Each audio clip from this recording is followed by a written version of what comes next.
Продвигать интересы Чувашии на федеральном уровне и отстаивать права граждан. Сенатор Российской Федерации Николай Владимиров представил региональным парламентариям отчет о проделанной работе за 2022 год. Напомню, 1,5 года назад Госсовет Республики выдвинул кандидатуру депутата Николая Владимирова на должность сенатора от парламента Чувашии.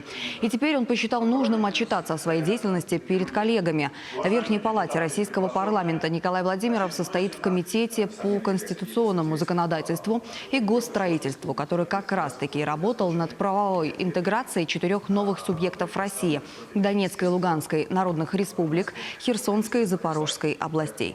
Николай Владимиров также отметил, что за год сенаторы рассмотрели 656 федеральных законов, 170 из которых социального характера. Сам же Николай Владимиров лично принимал участие в сопровождении 25 законодательных инициатив.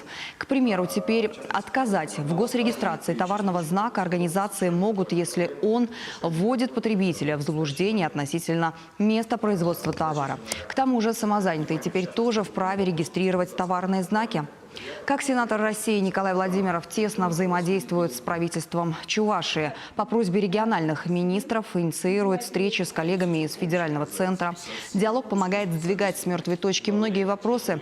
Получены договоренности о том, что 20 и 21 июня в Совете Федерации пройдут Дни Чувашской Республики.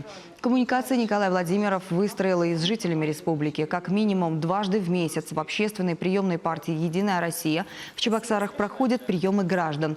За год команде Владимирова удалось рассмотреть свыше 200 обращений жителей. На мой взгляд, самая главная составляющая – это взаимодействие с Верхней палатой парламента и правительством Чувашской Республики, а также депутатским корпусом. Более плотное взаимодействие. Есть очень много площадок. У нас есть правительственный час на пленарном заседании, есть час эксперта, есть работа в комитетах, куда приходят федеральные министерства, министры, руководители федеральных ведомств, где мы можем напрямую задать вопрос, обозначить проблематику региона и получить достаточно быстрый ответ.